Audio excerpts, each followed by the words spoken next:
Hi everyone, John Heath here again for Milton Rose Learning with another Let's Learn lesson on Jekyll and Hyde characters. Okay, so we're going to meet some really weird and wonderful ones today.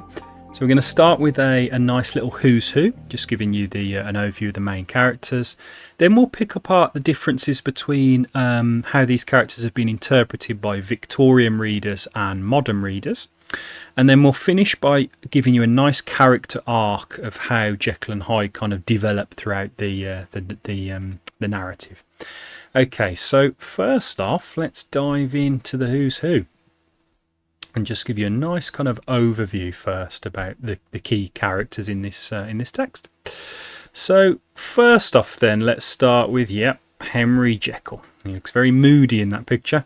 So he is a respected scientist and gentleman who struggles with his inner kind of demons almost.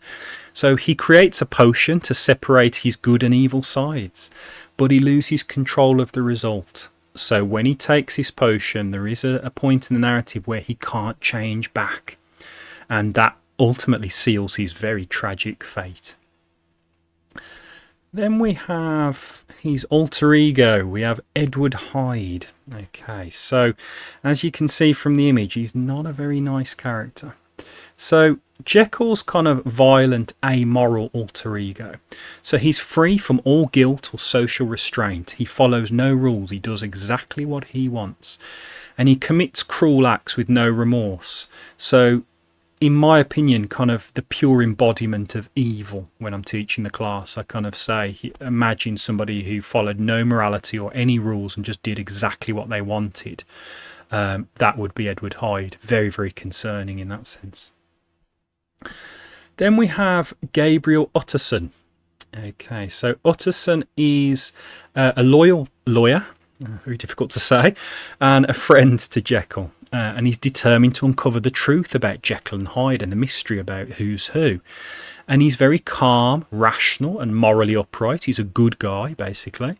And he serves as a lens, an almost narrative kind of lens through which the story unfolds. Through Utterson, we get to know what's going on and what's happening with Jekyll and Hyde and try and uncover the mystery through Mr. Utterson. Then we have Dr. Lanyon. Okay, in his study there by the look of it. So he is a traditional scientist, doesn't push the boundaries too far, and he is a former friend of Jekyll, but he's shocked by Jekyll's experiments. He's like, what are you doing, with all these kind of weird and wonderful potions? This is beyond kind of wrong. And he witnesses Hyde's transformation and becomes traumatized, because as we know, Jekyll and Hyde are very much the same character, and Lanyon actually sees Dr. Jekyll take the potion and then turn into Mr. Hyde. Can you imagine how horrific that would be? And it actually traumatizes Dr. Lanyon in the text. Then we have a minor character but important. So Sir Danvers Carew. So he is a kind, elderly and respected member of Parliament, so an MP. But he is brutally murdered by Mr. Hyde in an unprovoked attack.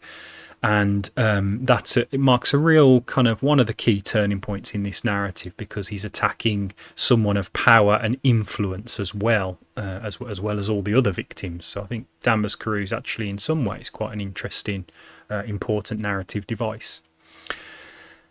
Then we have Mr. Poole. So Mr. Poole is Jekyll's kind of loyal butler, but he grows suspicious about his master's behaviour. He's like coming in and out at weird times and can't see him for weeks and all this kind of stuff. So he starts to investigate Jekyll's locked laboratory and ultimately helps Utterson to uncover the truth. So again, a relatively minor character, but fulfills quite a powerful narrative function. Okay, so I think those are your main ones that you need to worry about in this text. So let's look now at reader response. Now, it's very important to know that we kind of want to analyse how the reader responds to these characters in our essays. But there are notions of different readers. Now, a Victorian reader at the time, they thought very differently to a modern reader. a long time kind of after the Victorian era, and our consciousness has evolved.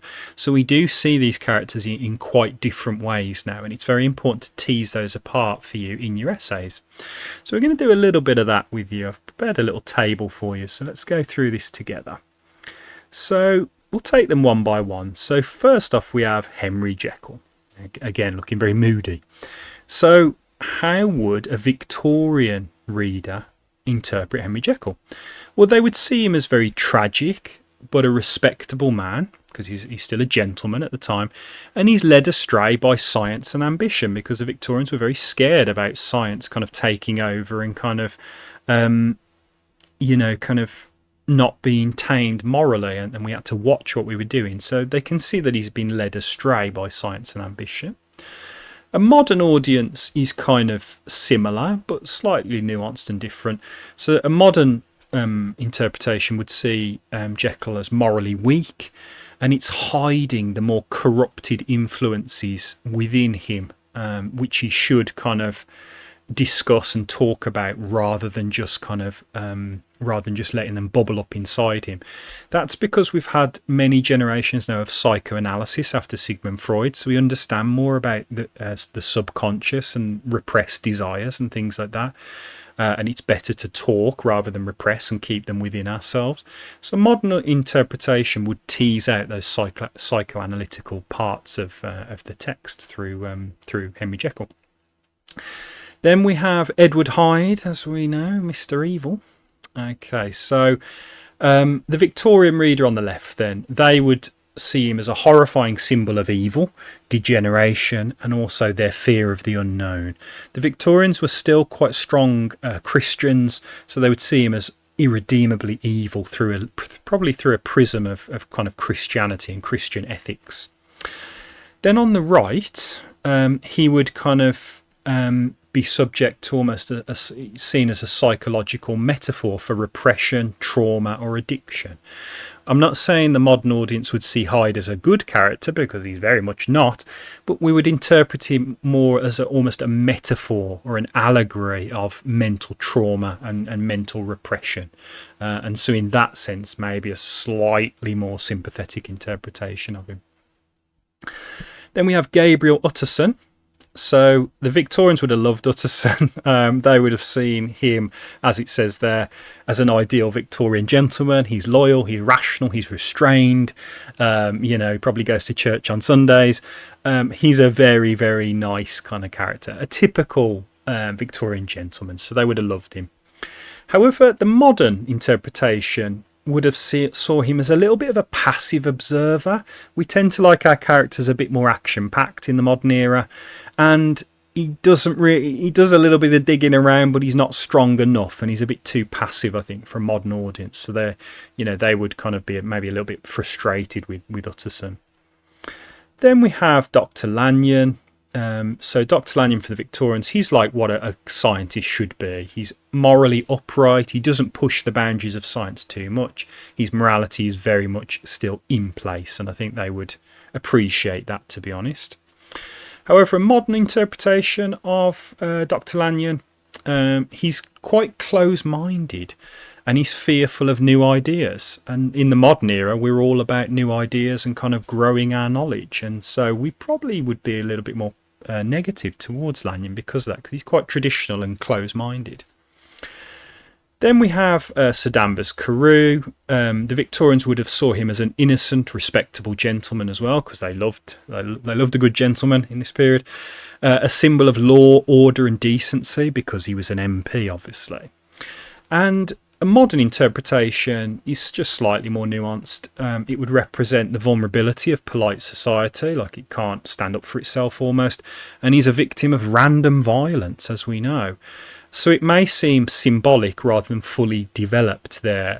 The character, he's kind of, from modern interpretation, in being an MP, he represents the political system that's being attacked there more than just a single character. And I think that's an important distinction to make in your essays.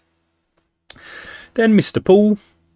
So he would be seen in the Victorian era as a loyal servant. The Victorians loved a butler. So a loyal servant and adding tension and mystery to the text. And a modern interpretation would see him as similarly grounded, emotionally aware, and sometimes a bit more human than the elite kind of characters. He does seem to empathise a little bit with Jekyll's dilemma a little bit more. So as we can see, we interpret the characters in very different ways sometimes, depending on whether we're approaching it from the Victorian perspective or the modern perspective. Very important to get that into your essays if you can. Okay, so let's round off by looking at a key character journey and how they change throughout the narrative. So first off then, let's look at the start of the text, and a very important moment actually. Very fraught with tension, this one. So Jekyll's kind of first experiment. So Jekyll creates a potion to separate his good and evil sides, and he transforms into Mr. Hyde, as we know. So he's characterised at the start as ambitious, curious, and also morally conflicted, because should you be doing this? It's a bit weird, to put it mildly. And he's a man playing dangerously with science then. And a key quotation here is, "The temptation of a discovery so singular and profound at last overcame the suggestions of alarm." So basically, I was too tempted. I know it was wrong, but it was just too tempting for me, and it overcame all of my moral scruples. So he's very ambitious at the start and very easily tempted. Then we have what I call in my classes turning points. Okay, so there is a big turning point for me where Hyde kind of tramples the girl. Okay, and I think this is definitely a big turning point. So Jekyll turns into Mr. Hyde, and Hyde violently knocks down a young girl. I think the quote is "with ape-like fury," absolutely abominable quote, and shows no remorse because he doesn't have any morality whatsoever. And that shocks kind of all of the witnesses and also shocks the reader. So the characterisation there really is presented as cruel, inhuman and totally evil, especially from a Victorian Christian interpretation.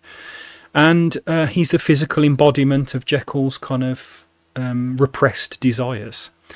And the key quote there is, "It wasn't like a man, it was like some damned juggernaut." Just like a monster just kind of sweeping over this kind of poor victim. It's an appalling quote when you think about it. And that's a key ethical turning point, because it shows there's almost no going back now. You've crossed the Rubicon. You have, committed a horrific murder, and Jekyll does have blood on his hands, even though he was Hyde at the time when the murder was committed. Then, how does this go? How does it play out at the end of the narrative then? Well, spoiler alert, not well, as you can tell by the image. So if we just get that lined up nicely, there we go. So Jekyll's final kind of confession. So Jekyll leaves a letter at the end, and it explains his dual life and the tragic consequences of unleashing Hyde. So at the end, Jekyll is shown as regretful, a broken man, broken character, and very introspective. He's looking at his mistakes, and he's a tragic figure who's ultimately been destroyed by experimentation. He's done all these weird experiments, and it's just done him no good. And the quotation there is, "I bring the life of that unhappy Henry Jekyll to an end." Very tragic, and a suitable place to kind of finish this lesson. Now, if we just do a very quick overview at the end, we've had a really nice kind of introduction to the characters out, and a bit more of an analysis as well. So we gave you a quick who's who of the characters. Then we teased out the differences in a Victorian interpretation and a modern interpretation. That's really important to understand for your essays. Then we looked at a nice quick kind of narrative arc of Jekyll and Hyde and how they change throughout the narrative, and also that key turning point within the text. So if you found this lesson useful, as always, please help us out by hitting the like, subscribe and tap the bell icon. It always helps the channel to grow, so we really appreciate your support on that one. Please keep watching the Milton Rose Learning YouTube channel. We'll be dropping videos pretty much every week, so there's always good content on there. And it just remains to say, as always, thanks for listening and take care.